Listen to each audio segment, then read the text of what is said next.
Orlando क्या हालचाल। तो एपिसोड की शुरुआत होती है और हमें सबसे पहले मूचेन और लिमू बाई बताए जाते हैं जो कि उस अंडे को घूर घूर कर देख रहे होते हैं और वहीं वो अंडा चलता है तो वो आसमान में जाने लगता है। अब इतने में मूचेन चलता है तो वो उस अंडे की शक्तियों को लेने के लिए ऊपर उछलता है तो वहीं लिमू बाई हमारे मूचेन पर एक छोटा सा अटैक कर देता है जिस वजह से मूचेन वहां से नीचे चला जाता है और वहीं लिमू बाई उस अंडे की पावर लेने के लिए चला जाता है। अब जैसे लिमू बाई उस अंडे से हाथ लगाता है तो उस अंडे में से एक बहुत ही पावरफुल वेव निकलती है जिस वजह से लिमू बाई बहुत ही पीछे हो जाता है और तो और वो थोड़ा बहुत जख्मी भी हो जाता है। और अब यह देखकर मूचेन और लिमू बाई समझ जाते हैं कि इस अंडे की पावर लेना अकेले की बस की बात नहीं है। अब इसी के साथ सीन शिफ्ट होता है और हमें उस अंडे को गौर से बताया जाता है जिसके अंदर एक वर्ल्ड हिल रही होती है और वो ऊपर की साइड जा रही होती है। अब इतने में सीन शिफ्ट होता है यहाँ से और हमें मूचेन के फादर और लिमू बाई के फादर लड़ते हुए बताए जाते हैं जो कि उनके अंदर बहुत ही भयानक शक्तियों से लड़ रहे होते हैं और तो और उनकी दूसरी साइड ही उनके सोल मार्शल भी लड़ रहे होते हैं। अब इतने में सीन शिफ्ट होता है और हमें मूचेन के अंकल और उसके एक और अंकल को बताया जाता है और वहीं मूचेन के एक अंकल से लिमू भाई का एक अंकल लड़ रहा होता है, मतलब कि वो छतरी वाला लड़ रहा होता है और तो और उनकी सोल भी आपस में लड़ रही होती हैं। अब इतने में हमें बाकी लोगों को बताया जाता है जो कि वहां पर फाइट आपस में कर रहे होते हैं। अब यहाँ पर सब आपस में लगे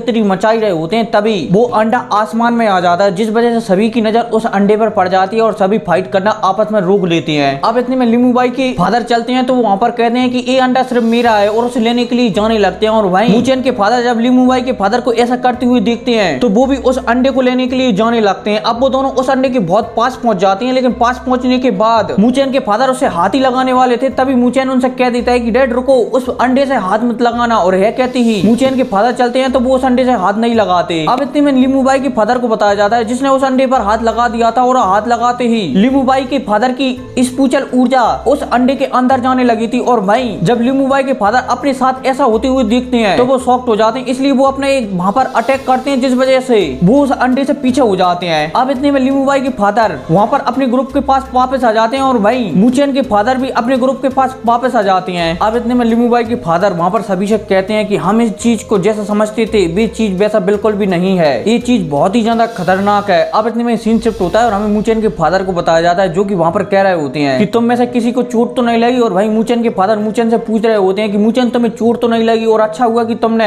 उस अंडे के बारे में पहले ही बता दिया था वरना मेरा भी हाल लिमू भाई के फादर जैसा होता। शायद ये चीज बहुत ही ज्यादा पावरफुल है लेकिन मुझे ये पता नहीं था कि ये दूसरों की शक्तियां भी ले सकती है, शायद इसलिए ये 11वें नंबर का सबसे पावरफुल वर्ल्ड है। अब यहाँ पर ली फैमिली और मू फैमिली के बीच ऐसी बातें चली रही होती तभी हमें उस अंडे को बताया जाता है जिसके अंदर से अब वेव निकलना स्टार्ट हो जाती है और वहीं जब आसपास के लोग उन वेव को देखते हैं तो वे शॉक्ड हो जाते हैं और वहां पर सोचने लगते हैं कि ये हो क्या रहा है। लेकिन तभी हमें अनेक जानवरों को बताया जाता है जो कि उन वेवों को देख रहे होते हैं, इससे पहले उन्होंने ऐसी वेव कहीं पर भी नहीं देखी और तो और उन वेवों को महसूस भी कर रहे होते हैं। वो वेव बहुत ही ज्यादा पावरफुल होती है। अब इतने में इन जानवरों के मन में लालसा आ जाती है कि कुछ नहीं, उन्हें ये वेव हासिल करना है, इसलिए वे सभी के सभी उन अंडों की ओर बढ़ने लगते हैं। अब इसी के साथ सीन शिफ्ट होता है और हमें मूचेन को फादर को बताया जाता है जो कि वहां पर उस अंडे के बारे में कुछ बता रहे होते हैं कि ऐसा लगता है मानो ये अंडा कहीं और मतलब कि किसी और दुनिया में अपनी इंफॉर्मेशन भेज रहा हो। लेकिन तभी उस अंडे से एक पावरफुल वेव निकलती है जिस वजह से आसपास के सभी लोगों की स्पिरिचुअल ऊर्जा उस अंडे में जाने लगती है और तो और आसपास जितने भी जानवर वहां पर आ रहे थे उनकी भी स्पिरिचुअल ऊर्जा उस अंडे के अंदर जाने लगती है। और वहीं मूचेन के फादर चलते हैं तो वो अपने सारे सैनिकों को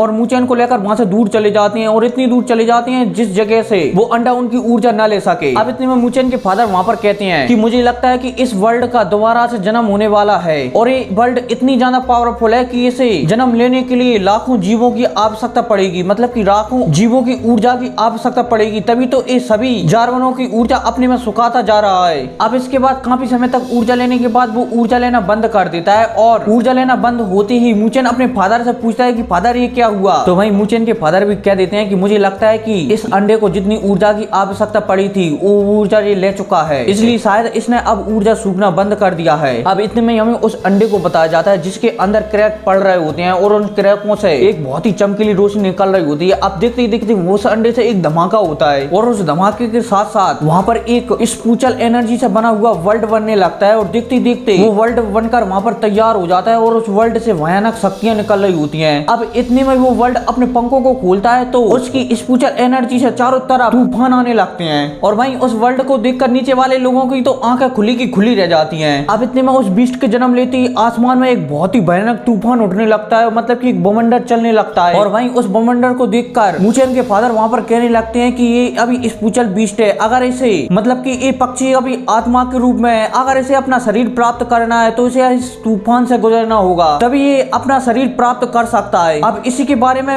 मूचेन के फादर सभी को बता ही रहे होते हैं, तभी वो स्पिरिचुअल बीस्ट चलता है, मतलब कि वो पक्षी चलता है तो उस तूफान की ओर तेजी से बढ़ने लगता है। वहीं उस तूफान से तेज बिजली की झटके निकलते हैं और उस पक्षी को रोकने लगते हैं, लेकिन वो पक्षी हार नहीं मानता और लगातार उस बवंडर की ओर आगे बढ़ रहा होता है। लेकिन तभी उस बवंडर के मुंह से एक बहुत बड़ा ब्लैक रॉक बाहर निकल कर आता है और उस पक्षी को रोकने लगता है। और जब आसमान में आसपास के लोग ऐसा होते हुए देखते हैं तो वो शॉक्ड हो जाते हैं और उस पक्षी के बारे में सोचने लगते हैं कि ये पक्षी आखिर कितना पावरफुल है। अब इतने में वो पक्षी चलता है तो अपनी पूरी शक्तियों के साथ उस ब्लैक रॉक से टकरा जाता है और जैसे ही वो टकराता है तो वहां पर एक बहुत ही तगड़ा ब्लास्ट होता है, जिसकी वजह से वो गोल्डन पक्षी जो अंडे से निकला था वो पीछे फिरता हुआ चला जाता है। लेकिन अब एक बार और वो पक्षी अपनी पूरी शक्तियों के साथ उस दोबारा से उस ब्लैक रॉक सिटर पर हमला करता है, जिसकी वजह से वहां पर एक बार और धमाका होता है। अब इतने में मूचेन के फादर को बताया जाता है, जो कि वहां पर कह रहे होते हैं कि अब हमें शायद यहाँ से चलना चाहिए, क्योंकि हमें बचाने वाला यहाँ पर कोई भी नहीं आने वाला है, क्योंकि अगर ये पक्षी हार गया तो इसके अंदर से एक बहुत ही भयानक विस्फोट होगा और हो सकता है कि उस विस्फोट में हम सभी मर जाएं, इसलिए अब हमें यहाँ से जल्दी निकल जाना चाहिए। और यह कहती है वो सभी लोग वहां से भागने लगते हैं, तुगलू तुगलू तुगलू, और तो और वहां पर मूचेन भी भाग रहा होता है। अब इतने में सीन शिफ्ट हो जाता है, जो कि एक बार वो पक्षी उस बड़े जानवर से टकराने के लिए ऊपर जा रहा होता है और जैसे ही उस जानवर से टकराता है तो वहां पर एक बहुत ही तगड़ा ब्लास्ट होता है, ब्राम, जिस वजह से वहां पर चारों तरफ शक्तियों की लहर फैल जाती है।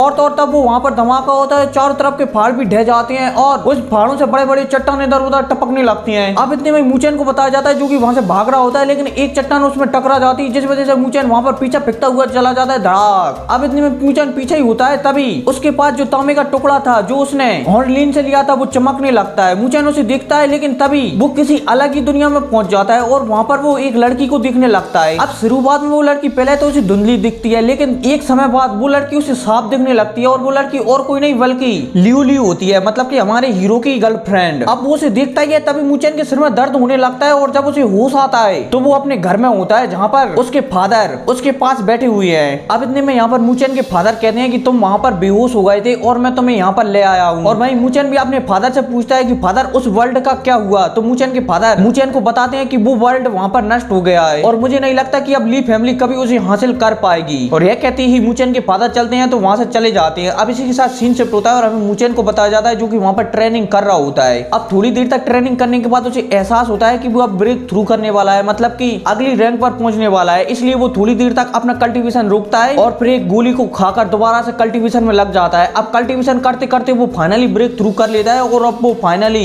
स्पिरिचुअल रिंग लेवल पर पहुंच जाता है। अब पहुंचते ही हमारा मूचेन वहां पर खुशी हो रहा था, तभी उसके सिर में चक्कर आने लगता है, मतलब कि दर्द होने लगता है। अब इतने में हमारा मूचेन चलता है तो दोबारा से अपने स्पिरिचुअल वाली दुनिया में पहुंच जाता है, जहां पर उसे वही वर्ल्ड दिखाई देता है जो कि अंडे से निकला था। और फिर इसी अंडे के साथ ये एपिसोड भी खत्म हो जाता है। तो मिलते हैं अगली वीडियो में, तब तक टेक केयर एंड बाय। और हाँ, बेटर थ्रू द हेवंस का नोवेल सुनना चाहते हो तो मेरे सेकंड चैनल पर जा सकते हो, उसकी लिंक डिस्क्रिप्शन में है। तो मिलते हैं अगली वीडियो में, तब तक टेक केयर एंड